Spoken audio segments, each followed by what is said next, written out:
Muchísimas gracias. Y vamos a empezar ya con el primer diálogo del Congreso. Tenemos el placer de contar con el escritor Juan Gómez Jurado y el cineasta Rodrigo Cortés, que van a responder a las preguntas de todos vosotros, las que ya nos habéis ido dejando en la web y también las que vayáis dejando a partir de ahora en Twitter con el hashtag y redes. Yo estaré con el iPad, intentaré seguirlas y también abriremos un momento para que desde el público podáis preguntar. Así que yo creo que vamos a recibir ya con un fuerte aplauso a Juan Gómez Jurado y a Rodrigo Cortés. Hola. Bueno, voy a presentarlos. Con casi 5 millones de lectores, Juan Gómez Jurado es uno de los autores españoles contemporáneos más conocidos fuera de nuestras fronteras. Acaba de publicar la novela El paciente, que será adaptada al cine en Hollywood. Debutó en 2006 con la novela Espía de Dios y le siguieron otras como Contrato con Dios, El emblema del traidor y La leyenda del ladrón. A su lado está Rodrigo Cortés, que rodó su primer corto en Super 8 a los 16 años. Uno de los cineastas españoles más galardonados por su cortometraje Yul, por su falso documental 15 días y por su primer largometraje Concursante. Con Buried, Enterrado, conmocionó a crítica y público. Y su última película como director es Luces Rojas y como productor Gran Piano. Además ha publicado el libro A las 3 son las 2, que es una recopilación de sus tweets más ingeniosos. Así que, bueno, yo creo que para romper... Bueno, la foto del público. No te olvides de poner el hashtag almohadilla y redes, ¿eh? Así la compartimos. Claro. Para romper un poco el hielo, nos preguntaba alguien en la web, ¿para qué sirven las redes sociales y para qué nos sirven? Empieza tú, que yo estoy tuiteando. Te noto concentrado, sí. No sé para qué sirven las redes sociales y sospecho que para menos de lo que asumimos o creemos. En lo personal, además, tengo un uso de la única en la que participo, que es Twitter, radicalmente inútil, casi con una vocación de inutilidad. De hecho, comencé con la cuenta por petición de Warner como una herramienta publicitaria con el inicio de la promoción de Buried, precisamente. Pero en 15 días la estaba usando de otra manera porque no encontraba el estímulo de usarla como hombre anuncio. Y enseguida se convirtió en una herramienta expresiva o creativa más, como quien tiene una viñeta en un periódico. Y constantemente ves como muchas veces creadores que tienen un enorme número de followers no traducen eso de forma automática en ventas de libros o en entradas de películas, así que es complicado. Yo creo que a veces tendemos a confundir las redes sociales con la realidad y desde luego tiene una relación con la realidad, pero es una relación tangencial. Muchas veces estas redes son en sí mismas endogámicas, son una especie de patio que se relaciona de una forma muy rápida y directa entre ellos, pero no siempre se puede hacer una asociación automática y directa con el mundo real. Lo que sucede es que es más fácil rastrear lo que se dice en Twitter, por ejemplo, que lo que se dice fuera, que al final es indemostrable y que exige otro tipo de acercamiento. No. Claro. La pregunta es, ¿para qué sirven las redes sociales? Yo creo que ¿para qué nos sirven? La pregunta debería ser, ¿para qué nos sirven las redes sociales? Es decir, lo que es más bonito de redes como, por ejemplo, Twitter, es que pueden servir exactamente para lo que tú quieras. Twitter es como la piedra del principio de 2001, película que a Rodrigo le gusta mucho, ¿no? O sea, tú con una piedra puedes hacer muchas cosas. La puedes utilizar como pisapapeles, puedes utilizarla para romperle la cabeza a lo que tienes cerca. Bueno, pues puede servir para gran cantidad de... Era un hueso, ¿no? Era un hueso, Bien. No quería decirte nada. Gracias por no corregirme.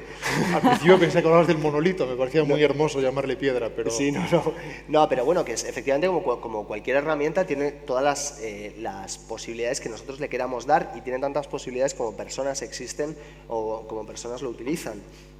Lo que sería un gran error es lo que comentaba Rodrigo antes, es decir, entender que Twitter, por ejemplo, como que hoy en día es el epítome de todas las redes sociales, es una herramienta de venta. Yo creo que lo que es una herramienta de expresividad. Luego, tú puedes canalizar esa expresividad pues haciendo microliteratura como Rodrigo o poniendo a parir a algún ministro, como hago yo, ¿no? Con cierta frecuencia. y luego cada uno pues tiene que encontrar su camino, igual que a una persona le gusta publicar tweets solo para conseguir faps, ¿no? Que también es muy legítimo y muy razonable, y al final es un deporte también. Preguntaban por el tema de microrelatos, ¿no? A Rodrigo le decía alguien en la web que te daba la enhorabuena por tu cuenta de Twitter, por cómo lo llevabas, que era muy creativa, ingeniosa, y que bueno, era un regalo lleno de greguerías y sentencias para reír y pensar. Entonces te pregunta, ¿qué crees? ¿Crees que Twitter es un género literario? Y también la pregunta la lanzaban para los dos. Como decía Juan, Twitter no es nada, ni sirve para nada. Hay muchas formas de usarlo. Está el género capuchinos, que encauza la tendencia natural del ser humano a fotografiar los cafés que se toma. Está la gente que comenta sus siestas, quien dice que va a tocar mañana en un local a las 10 y quien la usa de forma expresiva o creativa de otra manera.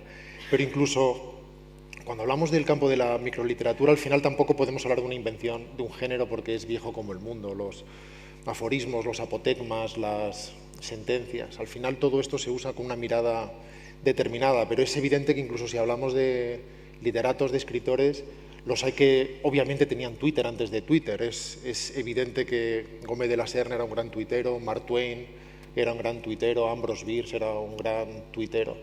No creo que estemos inventando nada, pero hay algo muy interesante que es la limitación, el hecho de tener que hacer algo razonablemente interesante con 140 caracteres establece ya un terreno de juego en el que crear. Al final la libertad absoluta en cierto modo mata la creación, la anula, mientras que las restricciones y los obstáculos trazan como mínimo una serie de reglas iniciales que te permiten trabajar en un terreno de juego concreto. Ya está, no quería decir nada más. Fin de la cita. Pasamos. Fin de la cita. Creo que también estabas incluido. Sí. Bueno, el peligro de Twitter es que puede ser microliteratura, y si tú coges a Rodrigo un día inspirado, pues te puede hacer una cita fantástica como la que comentábamos antes, ¿no? El buffet del desayuno de los hoteles, ¿cómo continuaba? Pone en cuestión todo lo que un hombre cree saber de sí mismo. Claro, eso es un tuit absolutamente brillante, ¿no? Y luego también corremos el peligro de dejarle a Rodrigo la BlackBerry y que publique un tuit tan lamentable como creo que ha pasado Batman por mi cuarto de baño porque me ha dejado aquí el bath gel. Entonces es como... Creo que deberías entregar la BlackBerry y pedir perdón a las víctimas. Me disculpo, he dormido muy poco, es el primer tuit de esta mañana. Claro. Hemos llegado a las 4 de la mañana y no todo se escribe desde la plena consciencia. No, pero esto lo utilizo como una broma porque efectivamente uno puede ser tremendamente brillante o puede lanzar algo que simplemente caiga en el olvido o la ignominia, como es tu caso en este último, pero que... Me alegra que sigas subrayándolo, Juan, por favor. Oye, he empezado diciendo que eres absolutamente brillante en algunos casos. O sea, que igual que me pasa a mí, o sea, yo escribo cosas que según al día siguiente las digo y ¿cómo he podido escribir semejante estupidez, no? Pero también sirve para una cosa muy bonita, que es para, que me recuerda un aforismo, creo que es asiático, ahora no soy capaz de decir el país, ¿no?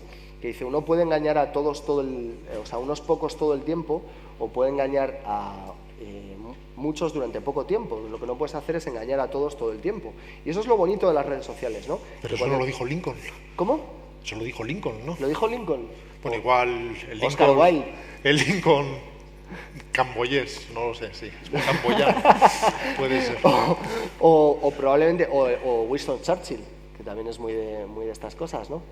Los fascistas del futuro me citarán erróneamente. Pues...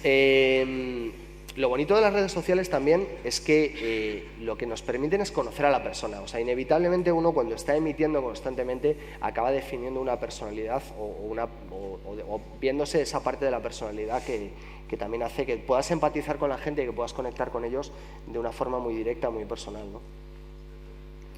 Pregunta también en la web, esta es para Juan, ahora que no nos oye nadie, dice, si las pelis suelen estropear los libros, ¿qué libro dejarías en manos de Rodrigo? Hay para todos, ¿eh?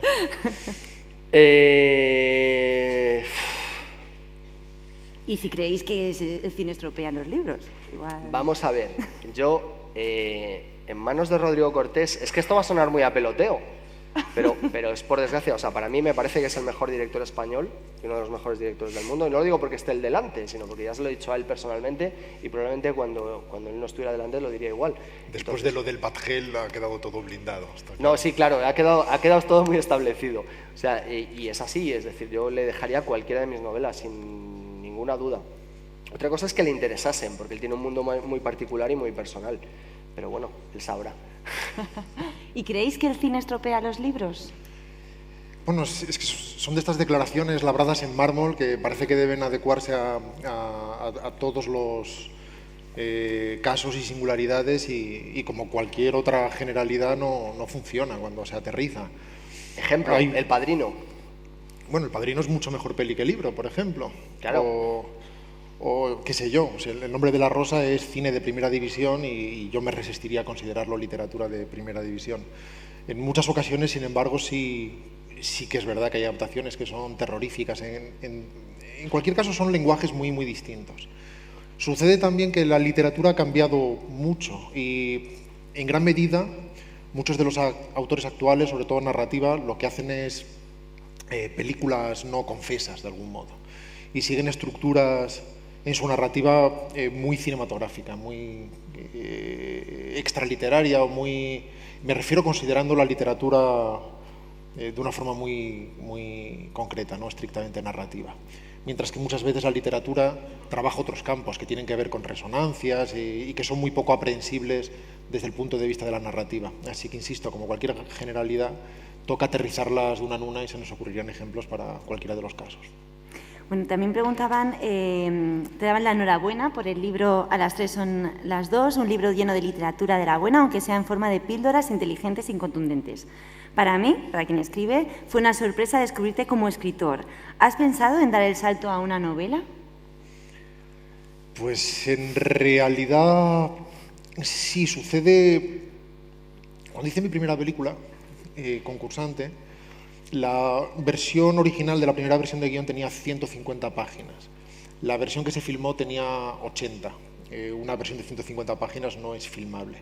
Y recuerdo que como llevó mucho tiempo levantar la financiación de la película, llevó prácticamente 3 años, empecé a trabajar en paralelo en una versión literaria de esa historia inicial, mientras adaptaba esa primera versión y la iba sometiendo a sucesivos cambios.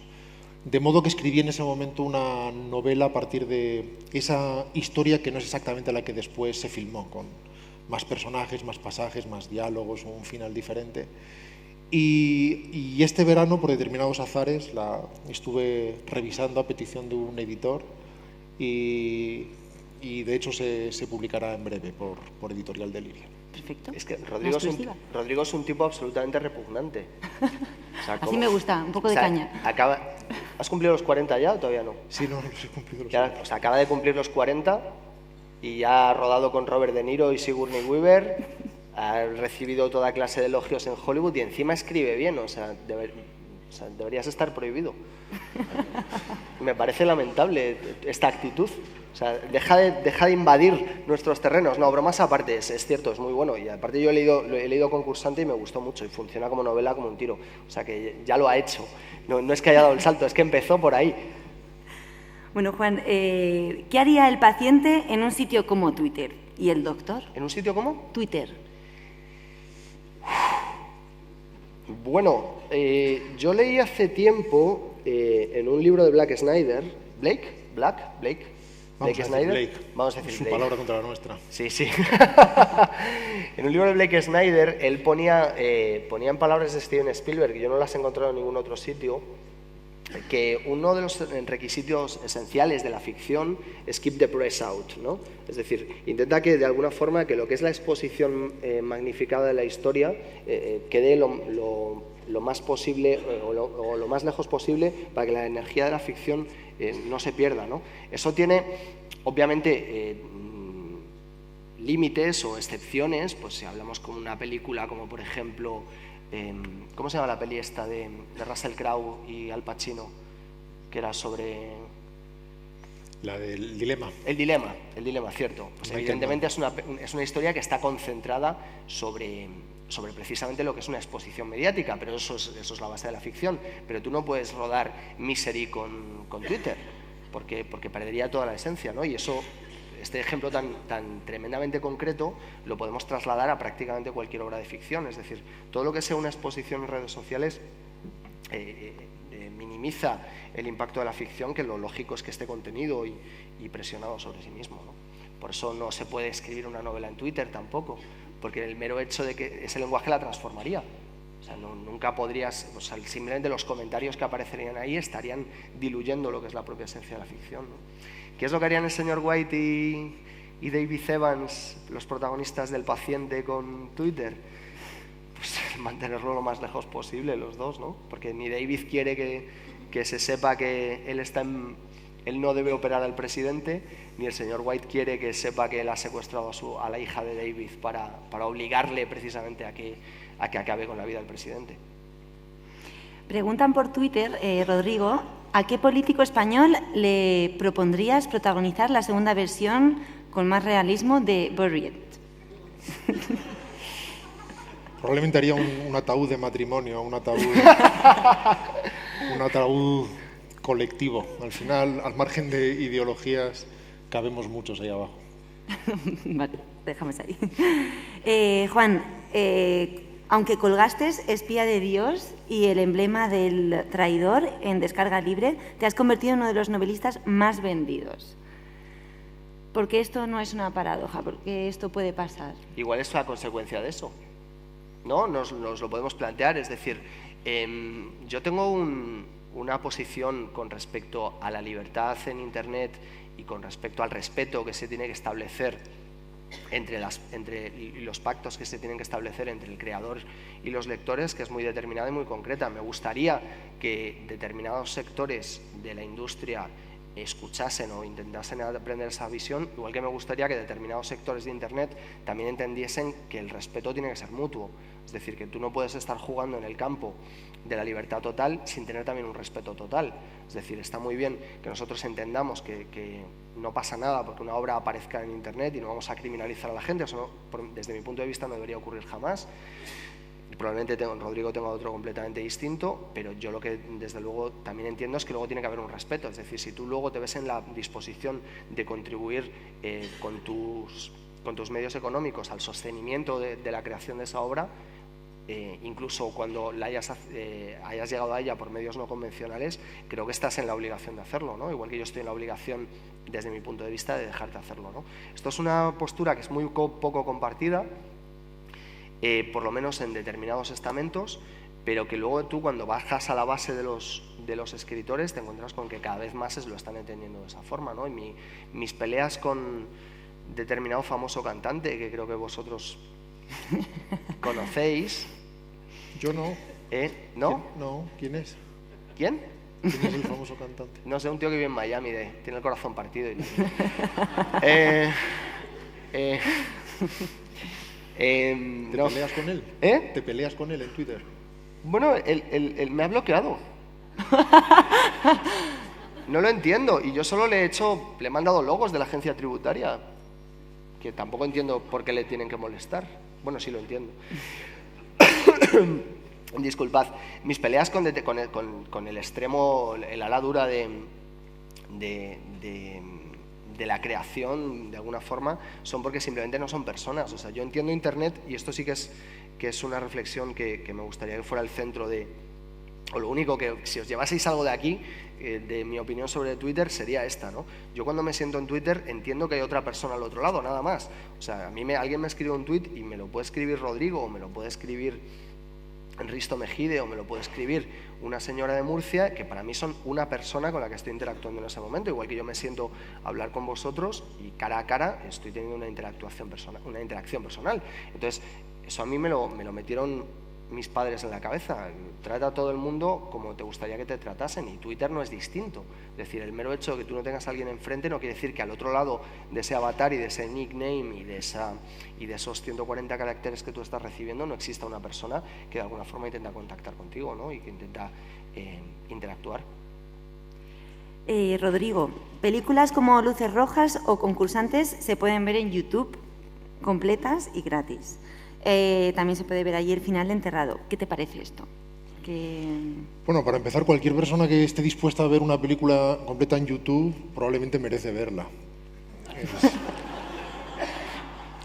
En todo caso, si hablamos de este tema llevado al concepto de la gratuidad, la piratería, en realidad es prácticamente estéril hablar de esto porque no hay manera de conseguir un diálogo honesto por parte de las partes. Al final hay una argumentación externa que es un disfraz de una argumentación interna, por una parte y por otra. En primer lugar, el tablero en lo personal no lo discuto. El mundo es de una determinada manera y se mueve en una determinada dirección. Y la realidad no tiene ningún sentido discutirla. La realidad no se combate. La realidad, en el mejor de los casos, se gestiona. Hay que buscar la mejor jugada posible. Pero aparte, si decidimos el simplismo de separar esto en dos facciones, ninguna de ellas se expresa al final de forma honesta. Tienes por un lado los teóricamente amigos de la defensa de la libertad en Internet y por otro lado los teóricamente defensores de los derechos de autor. Pero en realidad las intenciones que hay detrás de eso son muy diferentes. Hay un grupo que lo que quiere es acceso a cualquier cosa con gratuidad, que es un empeño que todos tenemos y que se entiende muy bien. Todos querríamos que nuestra ropa fuera gratis y que las neveras fueran gratis. Pero como no podemos decir esto, lo que decimos es que nos quieren cerrar Internet y que queremos defender la libertad. Y por otro lado, tenemos una facción que no se adecua en absoluto a la realidad de los tiempos, que está luchando desesperadamente porque el mundo sea como hace 20 años, cuando el mundo nunca va a ser como hace 20 años, y a quien si le permitieras decidir y los convirtieras en dictadores, harían que el Estado considerara o hiciera obligatorio ver sus películas si son productores y que la gente pagara la mayor cantidad de dinero posible por ellas. Pero como esto no se dice de esta manera ni se asume con esta honestidad, lo que se dice es que hay que defender el trabajo de los autores y defender sus derechos. Así que al final no hay forma de que haya un debate honesto y un debate posible. Tienes a entelequias, teóricamente hablando, sin que estén comunicando en absoluto sus verdaderas pretensiones. Hablar de esto, en el fondo, es estéril, en el fondo es una pérdida de tiempo, que es lo que acabo de hacer yo durante los últimos 5 minutos. Bueno, os sigo animando a que lancéis preguntas en Twitter, para la gente también que no está aquí en el Palacio de Congresos. Si veis que se me escapa alguna, pues si alguien del público quiere darle voz, yo encantada. Y no sé si ahora mismo podemos abrir a ver si hubiera alguna pregunta en el público. Como no hay mucha luz, tendríais que levantaros y moveros un poquito. Vale. Mira, hay una chica que levanta, hacer con el móvil así. Levanta el brazo para que te vea la chica. Gracias. Bueno, yo tengo una pregunta para ti. ¿Quién es? ¿Rodrigo? Rodrigo. Si el protagonista de Buried hubiese tenido Twitter, ¿crees que podría ser...? Bueno, es que no quiero destripar el final para quien no lo haya visto. Pero... ¿Tú me entiendes? Esa es buena, ¿eh? Sí. ¿Qué habría hecho Fultonroy con Twitter? Hubiese conseguido una revolución tuitera que quizás... No sé, probablemente habría conseguido muchos retweets y algunos faps. No lo sé, o sea, si estás en riesgo de muerte, te quedan unos 60 minutos de oxígeno, no sé si dedicarías tu tiempo a fotografiarte tus pies, por ejemplo. Pero hubiese podido conseguir a lo mejor ayuda. Ayuda a través de Twitter. Oye, pero... Es una buena pregunta. Pero imagínate el tuit que podía haber puesto Conroy, que sería muy gracioso, ¿no? O sea, intentando sobrevivir a una serpiente, hashtag LOL, hashtag Instagram, hashtag socorro. Claro, y luego redactando el texto porque le salen 144 caracteres. Sería una situación verdaderamente agónica. ¿Veis por qué no puede haber Twitter en la ficción? Eso sí llega al wifi allí, ¿no? Porque... ¿Más preguntas? Mira, ahí hay otra. Mira, yo tengo la contestación a la pregunta que acaba de hacer la compañera. Trabajo en el 112 de Madrid, soy Luis ¿Quién eres, Serrano. perdona? Soy aquí, vale, arriba. gracias. Es inmóvil, con la mano. Sí, no, es que estamos deslumbrados por vuestro fulgor natural. Bueno, como te digo, que trabajo en el 112 de Madrid, soy Luis Serrano y tengo la contestación a esa pregunta de si Twitter vale para las emergencias. En el terremoto de Turquía, 2 jóvenes adolescentes que se quedaron en un hueco de vida seguían a uno de los periodistas más famosos de Turquía. Le mandaron un tuit geolocalizado. En 2 horas, los servicios de emergencias turcos, AKUT, que es como una especie de Cruz Roja a lo bestia, les tenían rescatados y los 2 estaban bien. O sea que Twitter también salva vidas. Ya. Muy bien. Yo tengo la impresión, no sé. Ahí te han dado. No lo sé, tuvieron suerte de que no les bloquearon. Me alegra saber que fue así. A priori no se me ocurre que la forma más idónea de conseguir ayuda sea esa, pero imagino que si estás en esa situación, echas mano de cualquier cosa y de repente una de ellas puede funcionar. Desde luego la película lo hubiera destrozado, hubiera conseguido que durara 22 minutos. ¿Alguna pregunta más en el público? Mira, por allá arriba. Perfecto.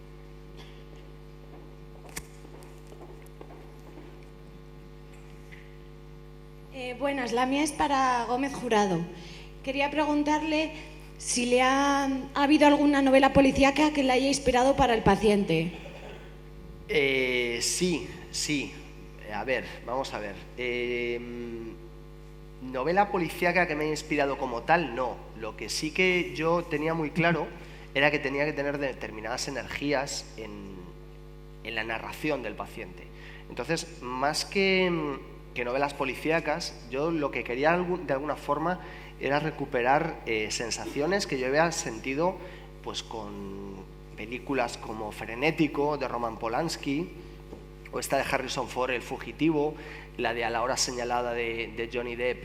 En un momento dado descubrí que también existía y mientras estaba escribiendo la novela también la leí y busqué pues, algunas de esas energías que estaban presentes en esas obras, más que en novelas, ¿no? Porque en novelas la verdad es que no creo que haya encontrado ninguna que tuviera que ver con esas 63 horas narradas desde el corredor de la muerte, en las que el protagonista está reflexionando de una forma muy concreta. Yo creo que en ese sentido El paciente puede parecer una obra, cuando tú lees la sinopsis, que dices, bueno, pues un tío al que le obligan a matar al presidente de los Estados Unidos, ¿vale? Esto lo hemos visto 1000 veces, ¿no? Eso es totalmente intencional, porque precisamente mi pretensión era, partiendo de un argumento simple, construir unas sensaciones o unos elementos muy complejos, ¿no? Que nos llevasen hasta escarbar en las profundidades de la naturaleza humana y que fuera una novela también de máximos, es decir, de que el hombre o uno de los mejores neurocirujanos del mundo se enfrente a una de las operaciones más difíciles de la historia, con uno de los cánceres más difíciles de tratar, que además está hecho sobre el hombre más poderoso del mundo y con todo su mundo en juego, pero que eso sirviese solo como el punto de partida, ¿no? Es el terremoto del que se parte para luego desarrollar el auténtico conflicto de la ficción dentro del corazón de los personajes, ¿no? Con lo cual podía partir de sensaciones a nivel argumental, pero que no había nada preexistente que me pudiese llevar hasta ahí. ¿Alguna pregunta más desde aquí? Mira, por allí. Mira, mientras llega voy a hacer yo otra, ¿vale? ¿E-book o papel de libro? Yo. Estamos con estos famosos falsos dilemas que da la impresión de que una de las cosas deben excluir a las demás. No hay que optar. Es obvio que las dos cosas tienen determinadas ventajas. Evidentemente el ebook también las tiene. Yo leo a través de ebook y leo con papel. No son exactamente similares. Es verdad que el modo en que el cerebro se enfrenta al papel es ligeramente distinto al que lo hace con el formato electrónico, pero precisamente el ebook y cada vez más se va pareciendo más y consigue que esa integración entre la experiencia lectora y la información sea cada vez más directo. Es verdad que incluso cuando empiezas a leer en ebook, cuando empiezas a leer en el iPad, al principio siempre hay una especie de disociación extraña, es un nuevo vehículo en el que hay que entrar E igualmente es verdad que una vez hecho, a partir de las 15 páginas, lo único que hay es una comunicación directa entre el escritor y el lector, y se rompe cualquier otro tipo de barrera y lo que hay es una inmersión absoluta en un determinado mundo. Insisto, no hay que elegir. Espero que no desaparezca ninguno de los dos. ¿Algo que añadir? Lo que ha dicho el chico de gafas. Diría lo que diga la rubia, pero es que como todavía no sé de qué color tiene Rodrigo el pelo. Lo dejará crecer. No, es que es así. O sea, yo creo que no hay ningún problema con el formato. Es que tampoco es un formato distinto. Son palabras escritas en negro sobre blanco. O sea, el único problema es si se pasan las hojas así o si se pasan así. El mensaje no varía en absoluto. Sí, era distinto antes cuando leías en el ordenador, por ejemplo, ¿no? Antes de que hubiera ebooks, eso sí que había una diferencia enorme en la forma de percibir la información. Una capacidad de concentración muy, muy diversa y una forma de afrontar la información transmitida que llegaba al cerebro de una forma muy diferente. La capacidad de concentración era muy distinta y se conseguía una intimidad muy inferior a la que se consigue con el papel. Hombre, sí. Pero ahora el vehículo es muy similar en muchos Si nos aspectos. ponemos ya excesivamente técnicos, estamos llegando al punto de decir, oye, mira, si el brillo de la pantalla, si estamos hablando de un dispositivo que no es de tinta electrónica, sino de otra forma puede afectar a la experiencia lectora, pues estamos hablando de un iPad porque en el ordenador pasaba y además radicalmente, ¿no? O por ejemplo, incluso en el teléfono móvil, que hay gente que se lee mis libros en el móvil, cosa que no soy capaz de comprender.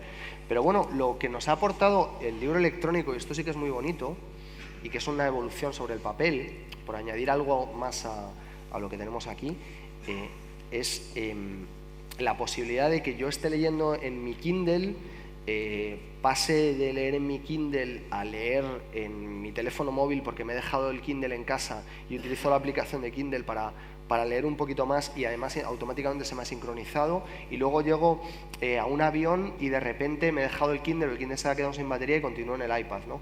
Eso es algo que nos ha permitido, digamos que una multidispositividad, no sé si existe la palabra, que además es tremendamente cómoda porque nos permite llevar los subrayados en otros lados y tal, lo que nos ha dado una experiencia lectora un poco distinta tal vez, ¿no? Y aporta alguna cosa más, pero al fin y al cabo lo que es el acto íntimo de interacción con la voz del escritor y tú tampoco ha cambiado esencialmente mucho, ¿no? ¿La pregunta? Esta pregunta es para los dos, porque los dos sois escritores y los dos sois usuarios de Twitter. Y me imagino que cuando os sentáis a escribir utilizaréis un ordenador en el que tecleáis lo que escribís. ¿Y cómo lo hacéis para no distraeros? Porque yo en cuanto me siento, es que a la mínima duda que tengo, en un momento de pararme a pensar, me voy a Twitter. Bueno, de Juan, porque yo personalmente uso una pluma de Faisán y... Sí, yo he visto a Rodrigo que además su forma de escribir es muy concreta. Él utiliza una bata de raso para sentarse delante de un escritorio del siglo XVI con una pluma de Faisán que va mojando lentamente y después cuando termina de escribir cabalga en un unicornio hacia el arco iris, ¿no? Es así más o menos, ¿no? He descrito bien tu proceso. Es exacto. A ver, vamos a ver. Trucos sobre esto. Yo tengo dos en concreto, y esto sí que es un truco que vale tanto para escribir novelas como para la vida. Yo tengo un ordenador para trabajar todo, menos lo que es escribir, que es el que tengo además con la pantalla, el monitor lo tengo así. Y entonces en ese contesto los emails, hago las guarrerías con el Photoshop, leo las noticias, etc. Entonces, digamos que el ordenador de mi ofimática personal, ¿no? Y luego tengo al lado de ese otro ordenador, que además es un portátil, porque el otro es un ordenador de sobremesa, con lo cual hace un ruido determinado y me lleva a un punto de ahora estoy trabajando, y el otro es para escribir, es un portátil que no tiene ventilador, lo cual es esencial, sobre todo si escribes de noche, y además tiene el monitor puesto en vertical, lo cual, desde estos que se giran, lo cual me permite pues estar interactuando con la escritura exactamente en el modo en el que yo quiero, que es viendo la página con unos márgenes muy parecidos a cómo va a terminar después eso en el papel impreso, lo cual me permite también tener un determinado ritmo cuando yo estoy contando las cosas, porque veo cómo parten las páginas, veo cómo parten los renglones, etc. Bueno, pues es mi truco para eso. Ese ordenador no tiene internet o no se lo pongo nunca, y además cuando estoy en procesos de creación especialmente largos y sé que voy a tener una sesión de 6 o 7 horas en las que puedo caer en la tentación de mirar el correo electrónico, utilizo una aplicación de Mac que se llama Self Control. Es una aplicación que tiene una calavera y un botón diciendo ¿estás seguro de que quieres hacer esto? Y yo sí. Porque lo que hace es bloquearte los puertos del ordenador por completo. Y además tú puedes reiniciar el ordenador porque lo hace a nivel BIOS. Entonces puedes reiniciar el ordenador que te da igual. O sea, ahí no hay internet durante el tiempo que tú le has marcado. Hasta 24 horas máximo, ¿no? Yo le suelo poner 3-4 horas en las que sé que ahí no hay. Lo que pasa es que, claro, luego tienes esto. Y te levantas y vas a, voy a hacer pis. Y luego te das cuenta y llevas en el baño igual 5 minutos, ¿no? ¿Qué ha puesto este? Alejandro, cabrón. Y esas cosas. ¿Tú qué haces? Yo tengo mismo... Aquí... ¿Vas al baño también? Con el aquí móvil. Perdiendo followers como un campeón. Yo tengo un solo ordenador. Y es el que uso para todo, en realidad. Es el que uso para leer las noticias, para escribir y para hacer las facturas. Porque... al final la distracción es inevitable si te entregas a ella. Al final más te vale tener una cierta disciplina e imponértela. Lo complicado es arrancar en general, al menos en mi caso, ¿no? Cuando te sientas es ese momento más distractivo, que es cuando puedes empezar a recrearte en cosas en las que no debes. Es difícil sentarte y empezar a trabajar con una concentración absoluta desde el segundo uno. Entonces haces un repaso de un montón de cosas que en realidad no necesitas y que añaden un montón de confusión a tu cerebro, pero de las que es difícil sustraerse. ¿Haces yoga o algo? No, de hecho estoy diciendo que me distraigo mucho. Pero llega un momento en que entras en una especie de fluidez o te sumerges en un determinado túnel en el que todo necesariamente desaparece. Cuando de verdad entras en ese estado y empiezas a teclear, de repente no aceptas distracciones, es todo lo contrario. De repente ya puedes no comer, puedes no cenar. Si alguien entra en el despacho donde estás trabajando, te molesta y lo único que quieres es enfrentarte a eso. Y cuando eso sucede y cuando se genera esa comunicación con lo que estás haciendo tan intensa, casi en forma de túnel, de hecho cuando tienes que parar, porque hay necesidades biológicas que satisfacer, lo único que deseas es volver, de repente tienes una necesidad absoluta. En lo personal, además, escribo de una forma muy obsesiva. Hay una parte, por ejemplo, cuando trabajo en los guiones, que lleva varios meses, que tiene que ver con una escritura invisible, la podríamos llamar así, que es cuando estás gestionando el mundo en el que te vas a mover, tiene que ver con toda esa parte de documentación y generación de psicologías más o menos contradictorias para tus personajes. Tratas de establecer una escaleta, una sucesión de hitos o de acontecimientos generales, siempre permitiéndote margen para ver por dónde va el vehículo después. Y en el momento en que llega la escritura real, el momento del teclear, esa escritura es muy obsesiva, es muy rápida comparativamente, se produce en un periodo de tiempo muy corto, pero enormemente intenso. Y puedes trabajar de repente 20 horas al día y no darte cuenta. Me has dejado boquiabierto. Pues bloquéame. Blog más un follow más patada en la boca. O sea, más report for spam. Me parece alucinante que seas capaz de hacer eso. Porque yo no, todo lo contrario. Es más, yo cuando llevo 1 hora y media de estar volcado, ya empieza a dolerme el cuello, la espalda, y digo yo, ¿qué habrá dicho Dios tuitero sobre la ley Gallardón y tal? O sea, empieza como a irse la cabeza a otras cosas. Pero bueno, claro, yo he hecho jornadas de 16 horas, yo necesito más tiempo. Tú eres como más concentrado, ¿no? Bueno, tú vendes mucho más que yo, no sé, igual no deberías preocuparte mucho de mis métodos. Ahí tienes razón. Bien. No, pero joder, es una necesidad, o sea, a todos os ha pasado, o sea, que hoy en día, o sea, seáis trabajadores o seáis empresarios o seáis lo que sea, o sea, todo el mundo tiene como el problema de la hiperconectividad esta que nos trastorna, ¿no? Que incluso además lo más desagradable de la hiperconectividad es que nos fastidia las interacciones personales, ¿no? Muchas veces lo que más fastidia del mundo es que te estés tomando una Coca-Cola con alguien y saque el Twitter y se ponga a tuitear, ¿no? Yo tengo una pequeña estrategia a veces. Cuando estoy en el momento no de concentración, cuando sucede esa concentración absoluta, no hace falta estrategia porque desapareces y te disuelves en lo que estás haciendo. Pero cuando eso me cuesta más y de repente siento que mi cuerpo tiene el impulso de consultar y de entregarse a la multitarea, muchas veces me pongo un cronómetro en el que me impongo que como mínimo tienen que pasar 90 minutos antes de ver algo. Y si de repente de forma automática, si estoy en ese momento leyendo, haciendo anotaciones en el iPad, un guión, y la mano inmediatamente pone los 4 dedos para pasar a otra aplicación, la que pongo al lado es el cronómetro. Y entonces el cronómetro me salta con un 32 minutos que me despierta de alguna manera. Todo eso lo haces automáticamente. Y el cerebro y el cronómetro me devuelve al presente. Pero usas una app, seguro, yo me imaginaría que sería una vela que tendría que ir No, es un consumiéndose cronómetro, es un cronómetro. hasta que la llama de poniente... Y si de repente pone 90, pues entonces ya me permito consultar otra cosa. Pero es una especie de llama de atención, No lo vendes bien, tío. Molaba más lo que hemos dicho del unicornio.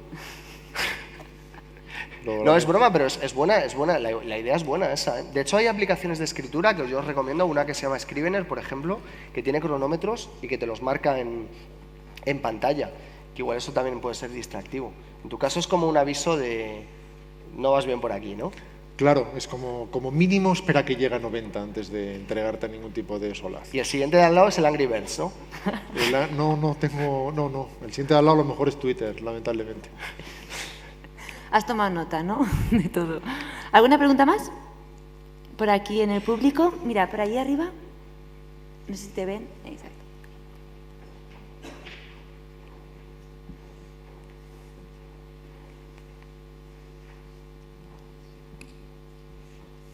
Hola, mi pregunta es ¿hasta qué punto es distinto escribir para Twitter como escribir para, pues eso, una novela o lo que se tenga que escribir? Y no me refiero al tema de los 140 caracteres, que lógicamente pues es obvio, ¿no? Uno está muy limitado en Twitter, pero pues cuando escribe para sí mismo una novela o un guión o lo que sea, pues tiene total libertad. Pero ¿hasta qué punto uno escribe para Twitter diciendo, no, esto que voy a escribir es muy Twitter, es muy estilo Twitter o es muy estilo novela, o si no hay tanta diferencia? En fin, vuestra opinión. Gracias. Empiezo yo porque el que tiene que responder a esta pregunta es Rodrigo, y te voy a explicar por qué. Yo en Twitter hablo, Rodrigo escribe. Es así, o sea, yo en Twitter soy yo hablando de lo que me importa y haciendo un chiste, una coña o fustigando a alguien, pero Rodrigo escribe. Rodrigo escribe, de hecho, tweets que tienen relevancia literaria, ¿no? Y de hecho ha puesto un tweet, un libro con todos ellos, ¿no? Así que responde tú. A las 3 son las 2, editorial Delirio. Eso es un halago envenenado. Sí, no, en realidad es para librarme de la pregunta. Continúa. No creas que no se ha notado. Y es complicado contestar a eso. ¿Cuál es la diferencia? Pues hay muchas diferencias, ¿no? Que son obvias. Y otras similitudes que también son obvias. Al final es la transmisión de algo, evidentemente a través de un lenguaje distinto, y todo surge del mismo cerebro. Cuando escribes algo, cuando compones algo, cuando diriges algo, al final lo que estás haciendo es filtrar la realidad de alguna manera, digerirla y recodificarla con una determinada voz. Y al final cualquier cosa que haga un escritor, cualquier cosa que haga un autor o un compositor es digerir la realidad a través de una mirada concreta y lanzarla. Y el lenguaje es el que genera determinadas reglas. Obviamente, la escritura a través de Twitter pues, va a ser necesariamente sentenciosa en términos literales y tienes que trabajar mucho más con la resonancia, por decirlo de alguna manera. Tienes que conseguir que aspectos complejos de tu observación del mundo, sean significativos o no, o sean completamente pedestres, se codifiquen en forma de resonancia hasta acabar ocupando el tamaño de una píldora que sin embargo contiene todo ese ADN. De modo que cuando el lector lo toma o lo consume, de algún modo se desempaquete y vuelva a adquirir todo aquello que se comprimió. Como esas toallas que las mojas, que vienen así pequeñitas, las echas en agua y hacen así, ¿no? Claro, que en el fondo además tiene mucho que ver con el lenguaje poético, que en el fondo tiene mucho que ver con eso, tiene que ver con codificar la realidad y en muy pocas palabras conseguir que, sin embargo, albergue todas las resonancias del fenómeno complejo. Y evidentemente en una novela o en un guión hay directamente más espacio y por lo tanto la expresión es otra.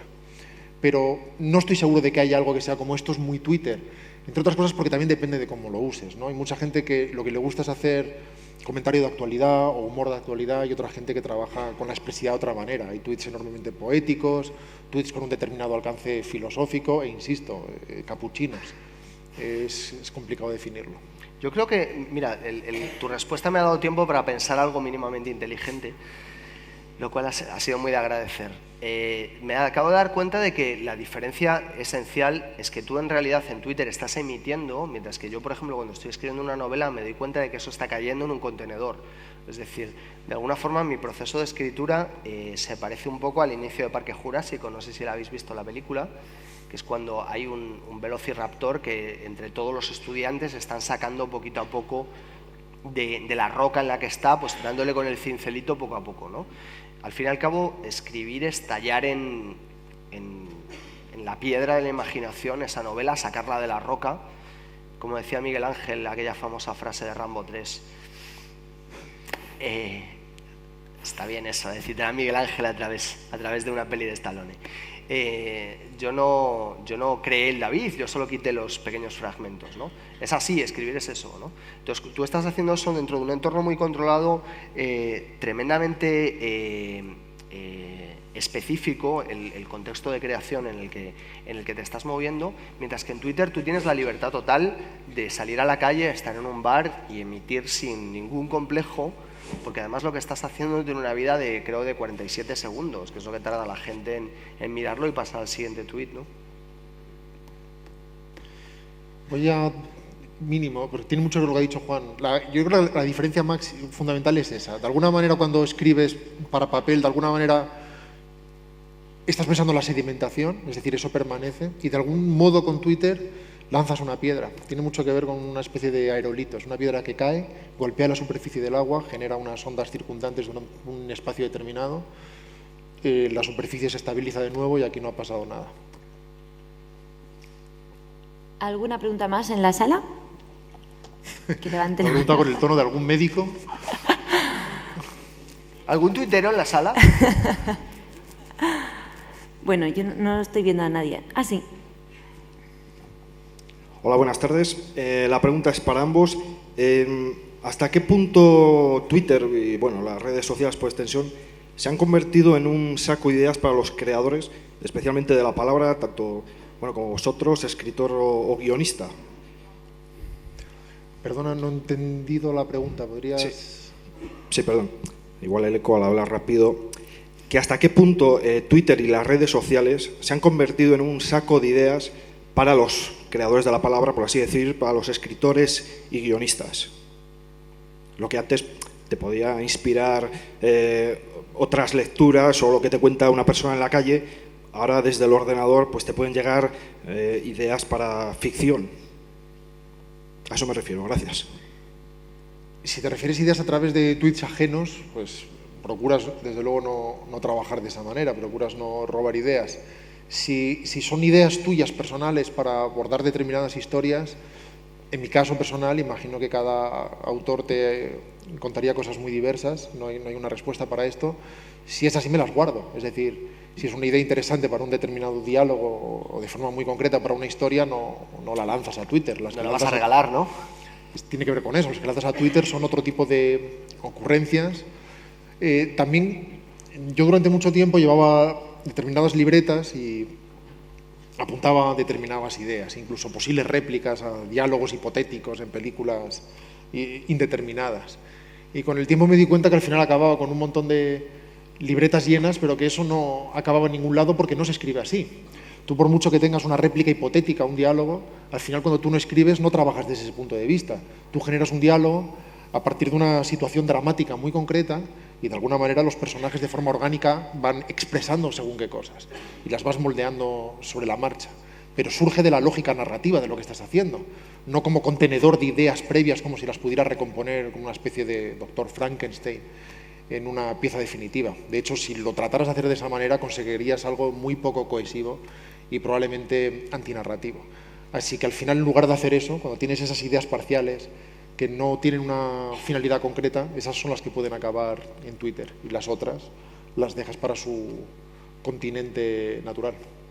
Sí, yo por llevarle un poco la contraria, aunque coincido en todo lo que ha dicho, pero me gustaría añadir una cosa más, y es que sí que la lectura constante de Twitter y la ingente cantidad de ingenio, perdonad la literación tan burda, ¿no? Que hay allí tan patente, tan presente, a veces hasta acomplejante, ¿no? Porque el hecho de que normalmente lleguen a ti los mejores tweets, porque acaban subiendo a la superficie, te hace ver como la gente es capaz de congregar tremendas cantidades de ingenio, sobre todo hacia el humor, en muy poquito espacio de caracteres, y dices, caray, qué maravilla, ¿no? Lo que te produce, digamos, es como cierta conexión o cierta predisposición hacia ser tú parte de esa corriente y de ese entorno. Pero yo ya no hablo de como escritor, sino de como tuitero profesional, entre comillas, ¿no? Te apetece ser parte de ese zeitgeist o de ese signo de los tiempos, ¿no? Es decir, yo también quiero estar aquí, ¿no? Pero porque te lo pasas bien. Y eso yo creo que es una inspiración para sí misma, porque además Twitter es casi un género, o sea, el famoso género de pregunta, respuesta y acabar con algo totalmente distinto, que estamos viéndolo todos los días, pues en un Carlos Langa o en un PTT Potenkin o en un Dios tuitero y tal, pues eso es algo que te divierte y que luego te hace jugar a ese mismo juego, pero no deja de ser un deporte y que tiene su cancha, sus reglas muy determinadas y que no se puede extraer luego demasiado de ahí para lo que es la obra de creación en sí misma, ¿no? ¿Alguna pregunta más por aquí? Mira, aquí cerquita. Ya va.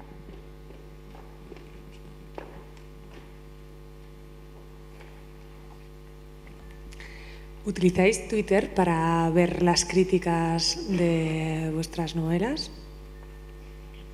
Yo sí. ¿Y eso tiene un más allá? O sea, ¿reaccionáis de alguna forma ante ello? Yo doy las gracias. Digan lo que digan, doy las gracias. Si la crítica es negativa, lo cual ocurre muy raras veces, doy las gracias por haberlo leído, y si es positiva, doy las gracias sin más. Porque tampoco tienes tiempo para mucho más. Son decenas y decenas todos los días. Pero sí, yo las leo todas. Todas las menciones que me hacen las leo, y es bonito. Y si luego hay críticas en blogs y demás, pues también es chulo, porque las más bonitas también las intentas retuitear, porque mola y porque también sirve para que la gente vea lo que tú estás haciendo, ¿no? O sea, yo ahí tengo una actitud tremendamente natural, de alguien te dice algo, pues tú lees, atiendes, das las gracias, y lo que os decía antes, persona a persona, ¿no? Claro, yo me he entendido mal la pregunta. Pensé que si a través de Twitter accedíamos a las críticas oficiales de los medios, ¿no? Y si te refieres a las críticas de los propios tuiteros. Sí, las leo todas y las contesto, es verdad. Normalmente mi Twitter es poco interactivo. Muchas veces lanzo esa piedra y luego no consulto Twitter hasta que vuelvo a lanzar otra. Al final yo escribo en Twitter partiendo de la asunción de que no hay nadie al otro lado, porque en el fondo necesitas una determinada impunidad. Si tienes la sensación de que hay alguien al lado, te da la impresión de que estás en el servicio y que alguien se está asomando, y entonces ya no puedes hacerlo. Pero si te refieres a cuando hacen un comentario sobre una película que has hecho, buena o mala, ahí siempre contesto, porque de repente te da la impresión de que esos 8 euros invertidos en ti o esas 2 horas merecen como mínimo esa contestación. Y mi reacción, por lo visto, es similar a la de Juan. Siempre lo agradezco. El solo hecho de que alguien haya invertido esas 2 horas, que las haya perdido. Y cuando a alguien no le ha gustado nada, o dice dedícate a otra cosa, ojalá te enterraran a ti, o cosas así, pues dices, pues lo intentaré hacer mejor la próxima vez, gracias por dedicarme 2 horas de tu tiempo, un abrazo. Claro. Eso, ¿sabes qué pasa? Que creo que te lo había comentado una vez. Es muy curioso porque los creadores reaccionamos ante la crítica, las que somos sanos, ¿no? Ejemplo, no Pedro Almodóvar. Blog. Reaccionamos ante la crítica de una. Yo le conozco y sé cómo reacciona ante las críticas, tanto las buenas como las malas, y es una actitud muy parecida a la mía, ¿no? de una forma tremendamente sosegada, ¿no? Yo recuerdo cuando, esto te lo había contado, cuando salió mi primera novela publicada en Estados Unidos, Espía de Dios, el primer día tuvo 2 críticas, una de Kirkus Reviews, en la que me deseaban cordialmente que se me cayesen las manos para que no volviese a escribir. A ti probablemente que te encerrasen en un ataúd, ¿no?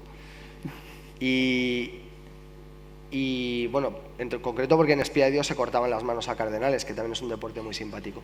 Y entonces, y la segunda era una del USA Today, que decía que Espía de Dios era un estándar de oro para los thrillers y que era una novela brillantemente escrita y tal. ¿Con cuál de las dos te quedas? ¿Cuál de las dos es la verdad? Evidentemente las dos son falsas, es decir, ni yo soy la reencarnación de Dumas, ni evidentemente se me deberían caer las manos, ni ninguna parte del cuerpo.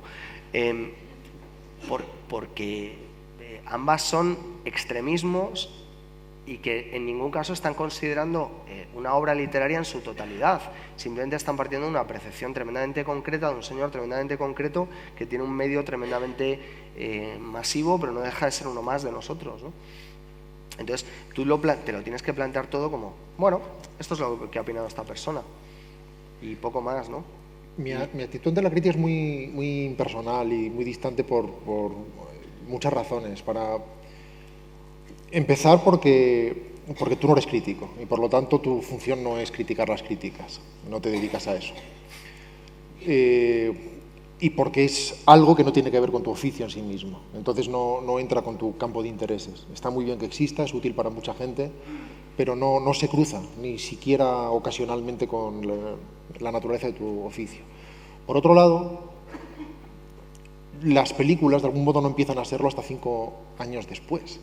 Cuando una película se estrena, está sometida a supongo que sucede lo mismo con una novela, está sometida a una ansiedad y a una determinada tensión y a una exigencia de reacción inmediata antes de ninguna digestión, que hace que casi todo lo que se diga, bueno o malo, sea en el fondo irrelevante, porque está mediatizado por esa ansiedad extraña. Ahí proyectan una película en un festival y mientras, antes de que los títulos de crédito desfilen siquiera, ya hay alguien que está con Twitter labrando en mármol una opinión definitiva, si es posible altisonante, para que pueda ser rápidamente clonada y replicada después. Sin embargo, no sé si a ti te sucede, cuando ha pasado todo ese periodo, viene una segunda oleada crítica, un año después, gente que la está redescubriendo en DVD, que la ve en televisión, ¿no?, que es extrañamente limpia. No es necesariamente positiva ni negativa, pero es limpia. De repente no hay ninguna ansiedad, de repente ese juicio no lucha con determinadas expectativas o asunciones sobre lo que la película debería haber sido, y hay una especie de calma, una especie de digestión que funciona de otra manera. Cuando lees además las críticas a los demás, que suceden de 30 en 30 cada viernes, al final te das cuenta de que no te importan demasiado, incluso críticas crueles a otras personas, en realidad las lees, si están escritas con ingenio te divierten, si no las olvidas, y igualmente a los 2 días ya no piensas en ellas. Y eso te hace suponer que es lo que hace todo el mundo con las tuyas también. El mundo no se para el día que te toca a ti el viernes. Entonces, te digan lo que te digan, al final no tiene mucha importancia. Y además cambia constantemente. Uno de los tweets del libro decía precisamente que si quieres que hablen bien de tu película, solo tienes que hacer otra. Y otro de ellos decía que la crítica nació con la segunda película. El crítico nació con la segunda película y dijo, mucho mejor la otra. Al final, como esto es casi inevitable, lo ves con mucha distancia, te das cuenta de que no es personal. Quien tengas enfrente, en el fondo, tú le das igual, tu película también le da igual, no tiene nada personal contra ti. La razón principal por la que la gente escribe es porque tiene que rellenar hueco todos los viernes, y ellos mismos, nada más acabar de escribir, cierran su portátil o se ponen a escribir otra cosa para tratar de juntar entre todo 850 euros con los que pagar el alquiler. Así que nada de eso tiene que ver contigo y nada de eso es un ataque personal, no hay nada de lo que enfadarse. Yo creo que lo más bonito que has dicho es que al final todo es bonito, pero con lo que me quedo... ¿Cuántas estrellas me das, Juan? Pues va de eso, de las estrellas, precisamente, porque lo que mola luego es ver cuando te enfrentas a Goodreads o a Amazon y ya estás viendo lo que es gente normal pensando en condiciones normales sobre un producto que ha consumido de forma normal y natural. Y eso también te lo mandan mucho por Twitter, porque es, he leído El paciente de Juan Gómez Jurado y le he dado 5 de 5 estrellas, o 2 de 5 como me escribió una ayer que decía. No. Sí, lo puse, le marqué un fab, por cierto. Dije, ese ya no, ni le di las gracias por leerlo porque no me mencionaba. Pero sí que salía digamos, en la lista de las búsquedas que uno va haciendo todos los días y veía, pues mira, aquí en Amazon hay una señora que se lo ha leído, le ha dado 2 estrellas, pues toma, favorito. Por lo menos que sepa que tú lo has leído también, ¿no? Y luego te quedas con eso y vas a, por lo menos yo en mi caso, yo voy a leer lo que la gente dice en Amazon y te das cuenta de que son críticas escritas desde la más sencilla de los amores por la literatura o por el cine o por lo que sea, completamente desmediatizadas y que son con las que yo me quedo para aprender, además, ¿eh? No sé si será lo mismo en tu caso, tú seguro en Amazon ni entras, ¿no? Pues no. Pregunta una chica en Twitter, ¿por qué Facebook no inspira estos debates y Twitter sí? ¿Por qué quién? ¿Por qué Facebook no inspira estos debates y Twitter sí? No lo sé, no tengo Facebook. ¿Qué relación tenéis con Facebook? ¿Lo utilizáis? No. Yo creo que tiene que ver con el tipo de gente que lo emplea. Y a ver cómo digo esto sin herir a nadie. Sin herir sin que te susceptibilidades. Probablemente cuando mi tía de 60 años utiliza Facebook, lo hace desde su mundo, desde su asunción del universo y desde su forma de ver las cosas. Y probablemente cuando mis amigos de 25 a 35 años, no sé si me estoy explicando, No.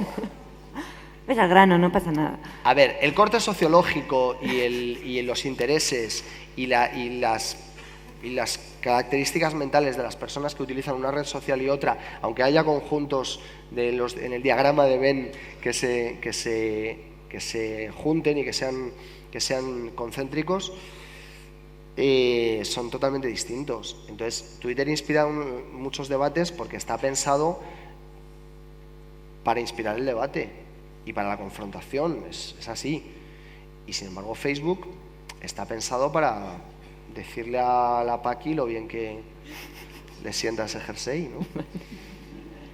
No puede haber debate porque tú pones una foto, ¡jo, qué guapa estás! Ya está, ¿no? Eso es un poco como funciona. Y es bonito y también está bien porque hay un diálogo y una interacción, pero no hay la necesidad de confrontación. O sea, tú en Twitter yo tengo un troll muy cariñoso y muy bueno que se llama Bori, @blog de Bori, seguramente está entre el público. ¿Estás aquí, Bori? ¿Estás? Ah, sí, mira, ahí está. Está ahí, ¿no? Bueno, pues cualquier cosa que diga yo sé que va a ser inmediatamente troleada, ¿no? Entonces ya lo espero. Ya lo espero, digo, a ver qué dice Bori de esto, ¿no? Y sé que seguidle porque es muy majo.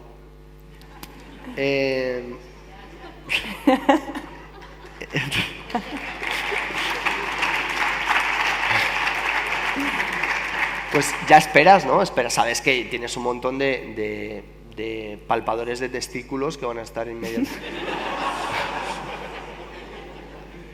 Vulgo toca cojones que van a estar ahí esperando a que caigas, ¿no? O sea, a que pongas un hecho sin H. Yo no sé nada de Facebook, pues no tengo. Pero puedes hablar de que la gente en Twitter te espera, ¿no? ¿O no? No sé, no.